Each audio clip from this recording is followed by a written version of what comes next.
I have learned over the years that trouble rarely announces itself honestly. More often, it comes dressed as opportunity, smiling a little too easily, paying in advance as though that were meant to settle the matter before questions could be asked. That was how this one began. The lords sent for us in the late afternoon, when the heat had already started to fade and the streets carried sound more clearly than they did in the morning. I noticed that detail at the time, because they could just as easily have called for us earlier when the day still felt clean and purposeful. But instead they waited until it had grown tired, as though whatever they were about to say sat more comfortably in the long shadows of evening. That told me something, even if I couldn't yet have said exactly what. We were not the first group they had spoken to, of that I was certain, though we were the ones who answered, and that distinction has always mattered more than people like to admit. The hall where they met us was stone, old stone, smoothed by generations of hands that had never worked for a living. The walls were thick, not in a way that felt protective, but in the way that keeps sound from traveling too far, as though truth itself might weaken if allowed to echo freely. I stood near the edge of the room, close enough to the doors that I could see them without appearing to watch them fade with time, but that one never had. The lords spoke of raids along the coast, of ships that vanished quietly, of villages that woke to empty beds, and of trade routes that had begun to grow still, each detail delivered carefully, measured and controlled, as though the words themselves had been weighed in advance. They spoke too carefully. I watched their mouths more than I listened to what they said, because people who are telling the truth tend to forget themselves now and then, while those who repeat prepared thoughts rarely do. The fighter listened with his arms folded, his weight evenly distributed in the way soldiers stand when they are not trying to intimidate anyone but are ready all the same. The cleric studied the lords' faces, searching for something I doubted he would find, while the mage seemed more interested in the carvings along the walls than in the conversation unfolding beneath them. The ranger stood near the window, his attention fixed on the street below, already reading a city he had not yet walked. No one was watching me, which suited me well enough. The job itself was simple, as these things always are at the beginning. Find the slavers, disrupt their operations, and put an end to the raids. They offered coin, not too much, just enough that it felt reasonable until one thought about it for too long. I did the math anyway. Coin offered in that measure usually means the problem is meant to be solved, but not examined, that results are desired without stories, and that distance is preferred over understanding.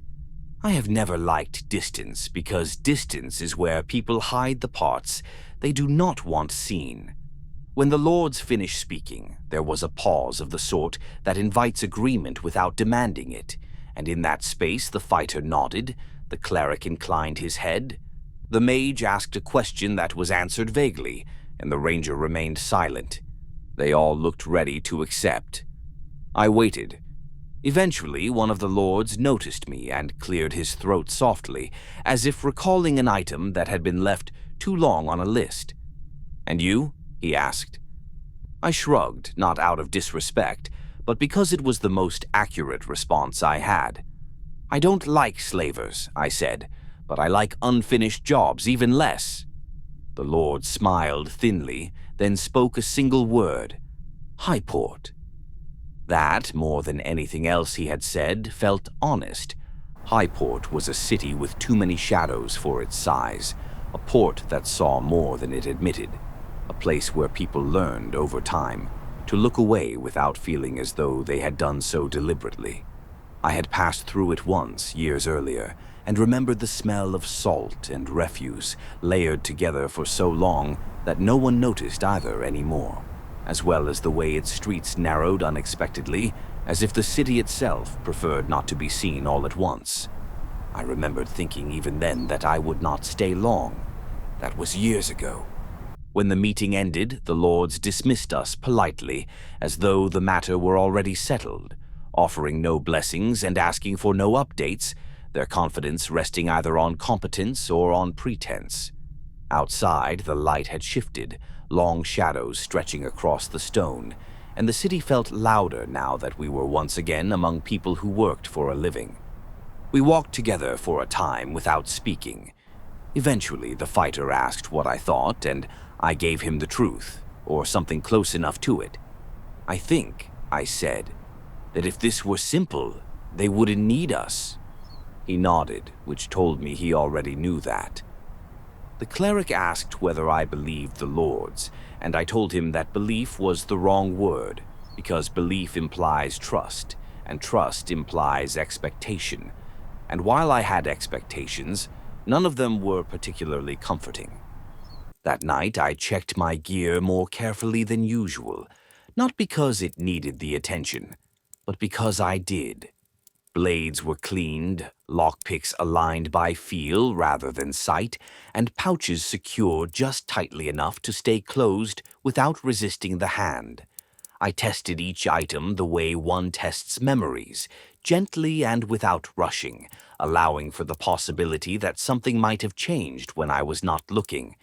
Nearby, the ranger sharpened a blade that did not need sharpening, an impulse I understood well enough, because preparation is often nothing more than a way to occupy the mind while it circles the same thought again and again.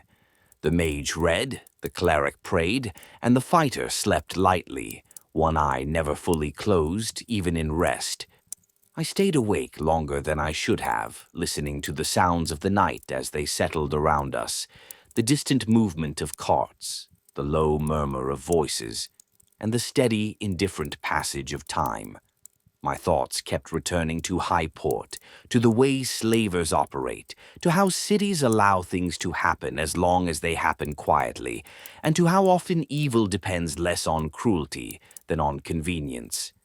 At some point, the thought came to me, uninvited but persistent, that this job would not end where it began, and I did not say it aloud, because some things grow heavier once spoken. Instead, I paid attention to that familiar feeling, the one that settles in the chest when a path begins to narrow and choices start to disappear behind you, a feeling that does not shout or demand attention, but waits patiently to be acknowledged. By the time morning came and we set out toward Highport, I already knew one thing with certainty. Whatever waited beneath that city had been waiting for a long time, and it was not going to be hurried.